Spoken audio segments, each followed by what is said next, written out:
Hello guys welcome to my YouTube channel. फेरि पनि हामीहरू आज कता जाने छ?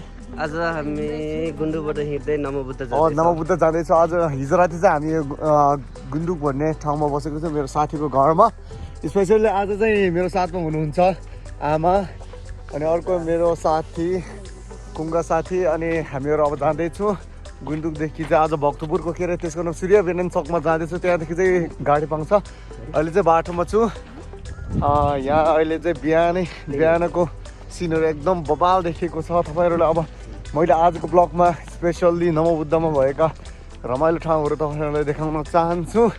अनि त्यस्तै गरी तपाईँहरूले मेरो भिडियोलाई चाहिँ स्किप नगरी हेरिदिनु होला भन्दै म स्टार्ट गर्न चाहन्छु आजको भिडियो। Let's go.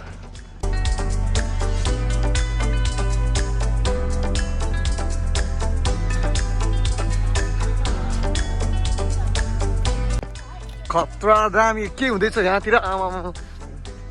पहिला चाहिँ भक्तपुरमा चाहिँ के यो ठाउँमा चाहिँ के भएको थियो अरे एयरप्लेन क्रास भएको रहेछ अरे। त्यहाँदेखि चाहिँ उनीहरूले सम्हालेर राखेर यहाँमा चाहिँ खतरा दामी एयरप्लेन थियो रहेछ। एयरप्लेन क्रासमा airport enjoy the view. Yes हामी फर्किसकेको छु जाँदैछु यहाँदेखि चाहिँ। अब तपाईँहरूले लङ भिडियो चाहिँ मैले देखाउन सकिँदैन त्यसैले सर्ट क्लिप चाहिँ देखाउँदै जान्छु। एयरप्लेन क्रास भएको ठाउँतिर चाहिँ आएको छु हामीहरू। अब फर्किँदैछु। आजको ब्लग चाहिँ तपाईँहरूलाई आगो जस्तै हुन्छ यार। आज बवाल हुँदैछ यतातिर। साथी पनि यहाँको बारेमा प्रशस्त राम्रोसँग थाहा छ नि त त्यसैले म यस्तै आज राम्रो भिडियो देखाउँदै जान्छु।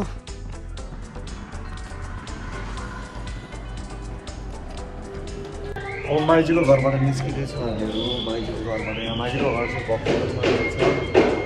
माइजीको घर चाहिँ अब चाहिँ बजारमा आइसक्यो हामीहरू चाहिँ यतातिर। अब बनेपा जाने रोडमा छौँ हामीहरू। यो गाडीमा जाने भनेर एकदम फुल प्याक भएको छु हामीहरू। अब चाहिँ फुल गाडीमा हामी चढ्ने।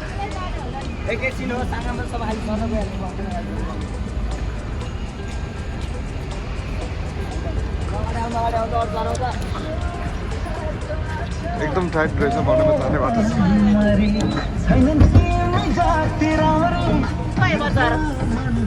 अब यो कुमाउँदै नजाऊ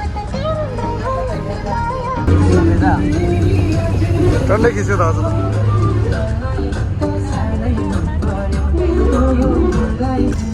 नेपाल लाग्ने गाडीभित्र चाहिँ तामाङको गीत चाहिँ बजाउनु रहेछ।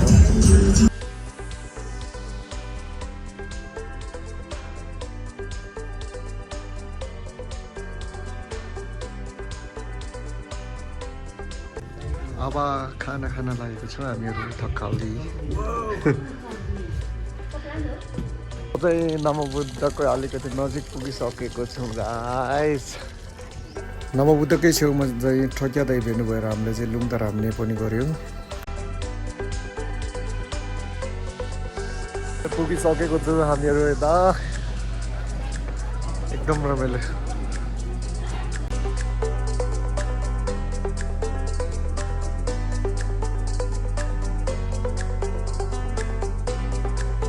आज चाहिँ छेउछाउमा भएकाले पूर्णिमाको दिन भएकाले मान्छे नै टन्नै रहेछ त्यतिखेर।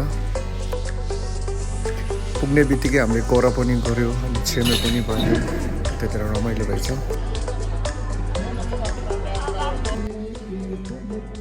मान्छेहरू आफ्नै तालमा जहाँ पूजा गर्दै रहेछ बुद्धलाई प्रार्थना गर्दै रहेछ। रमाइलो रहेछ आजको दिनमा।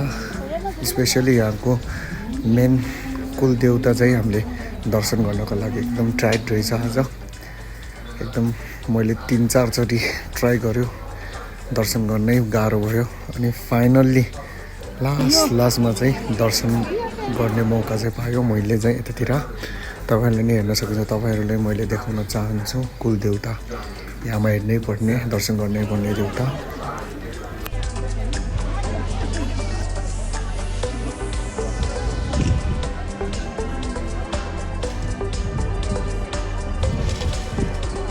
अब चाहिँ हामी नमो बुद्ध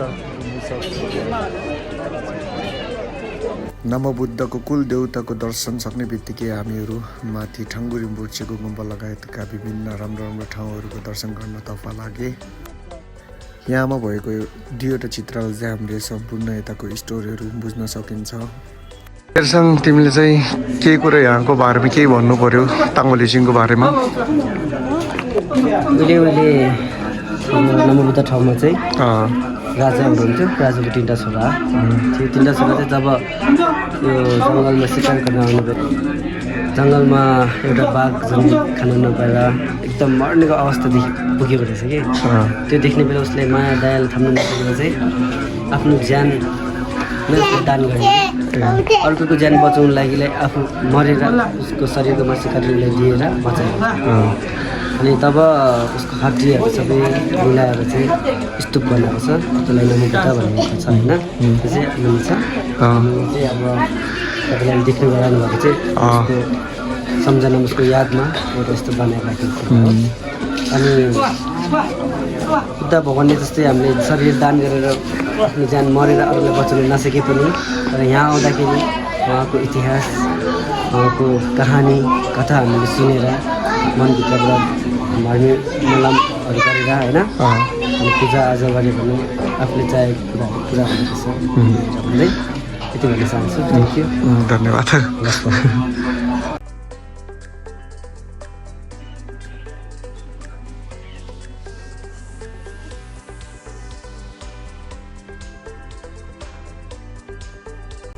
छेमे बालिसकेपछि चाहिँ हामीहरू माथि डाँडामा तार्चो लगाउने ठाउँमा आएको छौँ। एकदम रमाइलो रहेछ। ठाङ्गु गुम्बा पनि देख्दो रहेछ। ठाङ्गु रिम्पोछेको गुम्बाको नक्सा चाहिँ यतातिर रहेछ। गुम्बा चाहिँ माथि टुप्पामा बनेको रहेछ। त्यो नक्सा हेर्दै हेर्दै हामीहरू गुम्बाभित्र छिरेको थियो। यतातिर चाहिँ एकदम सुनसान रहेछ। प्राकृतिक सम्पदाको एकदम धनी रहेछ यतातिर।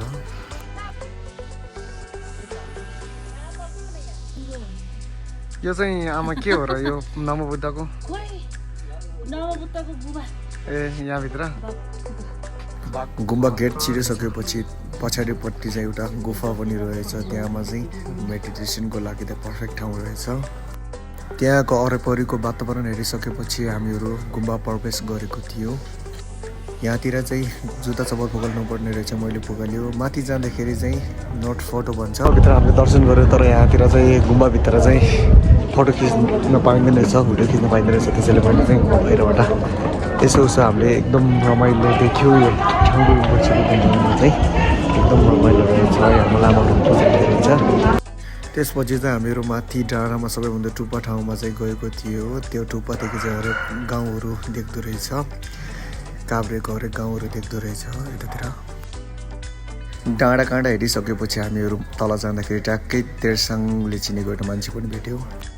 ठाङ्गु गुम्बा दर्शन गरिसकेपछि हामीहरू तेर्साङको फुपूको घरतर्फतिर लागेको थियो। हामीहरू चाहिँ चर्फर खान लागेको छु। चर्फ पानीपुर चस्दै भन्ने चाहिँ दाइ होइन र दाइ? ए होइन रहेछ त, भक्तपुरमा गएको दाइ पो रहेछ चस्दै त।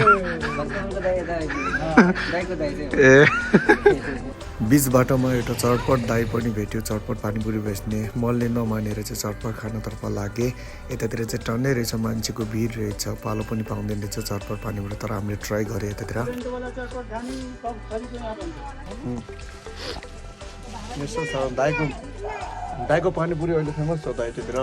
खतरा दामी रहेछ नि। यता एकचोटि खाएपछि खमखम लाग्ने रहेछ त। पानीपुरी सक्ने बित्तिकै चटपटको टेस्ट पनि गरेँ। एकदम मिठो रहेछ। यहाँतिर फेमस रहेछ। मधेसी दाई खतरा पारामा बनेको रहेछ। मिलेको यस्तो खतरा दामी है दाई? हजुर, मिठोलाई एकदम खतरा लाग्यो। एकदम खतरा छ दाइ। अब फुपूको घरमा पुग्नलाई पनि 5 मिनट मात्र रहेछ। त्यसपछि हामी हिँडेर लागेको थियो। अब चाहिँ हामीले माथि सम्पूर्ण त्यहाँका नमो बुद्धका भयो, यहाँ ठाङ्गु गुम्बाहरू सबै घुम्यो। एकदम रमाइलो लाग्यो है तेर्साङ। आज रमाइलो भयो। अब रमाइलोपनहरू तपाईँहरूले कसरी देखाउने अब मनभित्र हुने चिज हो है। तर जे भयो पनि हामीले जे गर्यो त्यस सर्ट भिडियो चाहिँ देखाइसकेको छु। तपाईँहरूलाई यदि तपाईँहरूले माया गर्छ, माया हजुरहरूले माया गर्छ भन्ने म ठुलो आशा गर्छु। र यदि तपाईँहरूलाई राम्रो लाग्यो भने के गर्छ अरे? लाइक कमेन्ट एन्ड सब्सक्राइब गर्नु चाहिँ नभुल्नु होला। त्यो गर्नु चाहिँ नभुल्नु होला। ल फेरि मैले चाहिँ नयाँ भ्लग लिएर आउँदैछु। आजको हाम्रो सर्ट भ्लग चाहिँ आज चाहिँ अब हामी घर माइजीको घरमा जाँदैछौँ फुपूको घरमा है फुपूको घरमा जाँदैछौँ र भोलि हामी बिहानै उठेर भक्तपुर काठमाडौँ हुँदै जानेछौँ ल आजको मेरो ब्लग चाहिँ अन्त्य गर्न चाहन्छु तपाईँहरूले इन्जोय गर्नु love enjoy see you next time by